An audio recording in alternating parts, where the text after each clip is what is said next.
Hello friends, welcome to Poonam Dua classes. Today we will try to understand a very famous American writer, Ezra Pound.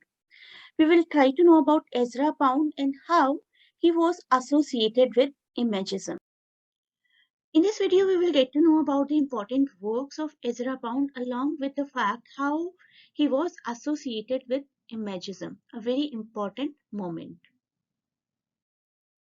Let us know about Ezra pound. सबसे पहले तो आप life span को ही देखिए. Birth years हर writer के बहुत ही अच्छे से याद रखिएगा. It is 1885. Ezra Weston Loomis Pound, this is the complete name. We can say a very major figure in the early modernist poetry moment. And he is not only a great poet himself, great writer himself, but he has shaped the work of many other writers like William Butler Yeats, W.B. Yeats, जिनको हम famously कहते हैं, James Joyce, Ernest Hemingway, Robert Frost, D.H. Lawrence and T.S. Eliot. इन सब writers की life में भी Ezra pound का बहुत इम्पोर्टेंट रोल था. In this video, we will talk about these major works by him. Allumes Pinto 1908, Cantatos जिसको कि उन्होंने एक स्पैन में लिखा था 1915 से लेकर 1962 तक. So this is the span of this Cantatos, retrospect 1918 and ABC of reading 1934. In this video, we will understand all these in detail. Let us go for this work. Allumes Pinto 1908. Years बहुत ही important होते हैं किसी भी writer के लिए, specifically the major writers like Ezra Pound. आपको ना सिर्फ इनका टाइम स्पैन याद रखना होगा बल्कि इनके इंपॉर्टेंट वर्क्स को भी क्रोनोलॉजिकल ऑर्डर में याद रखना पड़ेगा. I know it is tough, you can give it a try and slowly and steadily सभी स्टूडेंट्स को याद हो जाता है. ल्यूम्स पेंटो 1908 की एक पोएट्री कलेक्शन है बाय एजरा पाउंड जिसको उन्होंने वेनिस में भी पब्लिश किया था and it was his first collection.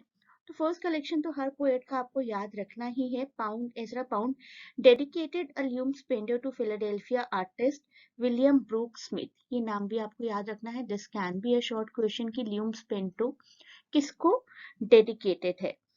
This person died of tuberculosis and the poem claims that the true poets, or at least Pound's expectations of himself at this point early in the career, has a calling, a job he has been asked to do by a culture.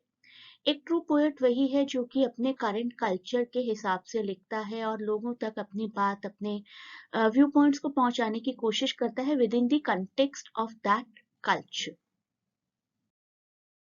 Let us talk about the Cantos first. The Cantos of Ezra Pound बहुत ही famous major poetry work है इनका. Most of it was written between 1915 and 1962, a long incomplete poem in 116 sections. Cantos by Ezra Pound बहुत ही long incomplete poetry है जो कि 116 sections में है. This we can say this work to be Ezra Pound's colossal, very large, very enormous work of modernist poetry, and the cantos run to nearly 800 pages. You can imagine 800 pages were written and took him over half his life to write, and even then he could never finish it. Most of it, as I tell you, are written between 1915 and 62, although much of the early work was abandoned and the early cantos as finally published date from 1922 onwards. तो इसकी publishing शुरू हुई थी 1922 से, but he kept on writing it after that as well. Let us try to understand the first canto. First canto जो है हमारा वो एक लूज अडेप्टेशन या लूज ट्रांसलेशन है ओडिसी की. Odyssey attributed to Homer and written approximately 2500 years ago. This particular passage details Odysseus' journey to the edge of the world and his questioning of spirits. Odysseus की journey है underworld की और किस तरीके से वो क्वेश्चंस करते हैं वहां की स्पिरिट से. That is what first canto is all about. Ezra Pound अपने इस वर्क को हिस्टोरिकल कहते हैं. He says he referred to the cantos as variously an epic including history and with more muted self-praise a ragbag. अपने इस work को वो एक epic भी कहते हैं जिसमें कि एक history included है and he also calls it a ragbag. Let us see the major themes that he used in these cantos. The themes are basically history, capitalism, politics, economics, art, poetry, and the relationships between these various disciplines, these various topics, and these various institutes: capitalism, history, politics, economics, art, poetry, and other philosophical aspects. Two of his non-fiction works that we will understand are the retrospect, the first one 1918, and ABC of reading 1934. At least आप लोग author और उनसे related texts के नाम को ही learn कर लें, then also your half battle is won. Let us go for retrospect. Retrospect, as I told you, year you are supposed to learn always 1918 is the year. Pound's retrospect, published in 1918, is a collection of essays on poetry. So, अगर आपसे पूछा जाए कि what kind of work this work is an essay. A retrospect looks back on the changes in poetry he and others of his school suggested. किस तरीके के rules होने चाहिए poetry में, and he says writing poetry is a skill gained through years of efforts and requiring technical expertise, technical perfection. Poetries के बारे में कुछ रूल्स लिखते हैं कि किस तरीके से पोएट्री को लिखा जाना चाहिए. They hold that writing poetry एक स्किल है, एक तरीके का स्किल है which any person gains with the efforts of many years. जिस तरीके से म्यूजिक को मास्टर करने के लिए बहुत साल चाहिए होते हैं, उसी तरीके से पोएट्री को मास्टर करने के लिए भी बहुत सालों की टेक्निकल एक्सपर्टीज की जरूरत है. इसी टेक्स्ट का एक फेमस कोट है, an image is that which presents an intellectual and emotional complex in an instant of time. Imagism के तो प्रोपगेटर थे एजरा पाउंड. उन्होंने इमेज को डिफाइन किया किस तरीके से, an image is that which presents an intellectual and emotional complex in an instant of time. एक ही इंस्टेंट में, एक ही सेकेंड में इंटेलेक्चुअल और इमोशनल तरीके से इमेज को रिप्रेजेंट करने की कैपेसिटी होनी चाहिए एक पोएट के अंदर.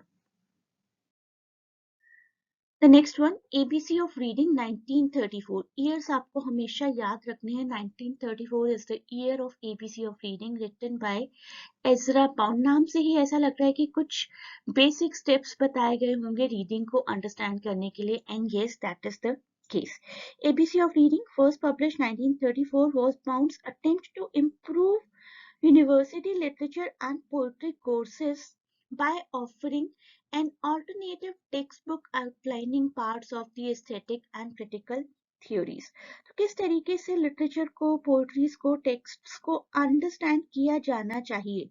This is what he has mentioned in this book, and he suggests in class reading and writing assignments. Writing assignment is a very important thing to understand a text, and it is very critical to the knowledge of students. These are some famous quotes by him which you are supposed to remember. Man reading should be man intensely alive. The book should be a ball of light in one's hand. इस quote में हमें books की importance दिखाई गई और बताया गया है कि one who is habitual of reading is the one who is alive. Next quote, बहुत ही खूबसूरत quote है ये, बहुत ही practical. There is no reason why the same man should like the same book at 18 and at 48. He is justifying the fact that you can change your viewpoints about books, about your readings, about your understanding of anything basically at different ages. 18 की age पर आपकी जो understanding होती है, that can be very different from your understanding at the age of 48. Next is quite simple in it. He is just praising literature. Great literature is simply language charged with meaning to the utmost possible degree. Great literature वही है जिसमें कि एक language अपने आप में खुद को बहुत अच्छे से एक्सप्लेन करने की कैपेसिटी रखती है. In the next video, you may learn about Imagism and how Ezra Pound and Imagism are connected to each other. Please do not forget to share and subscribe the channel and tell your valuable feedback in comments. Please do not forget to share and subscribe the channel and provide your valuable feedback in comments. You may join the online classes to cover all the topics in detail, and you can click the link in description to have a query. Thanks for watching and best of luck for your exams.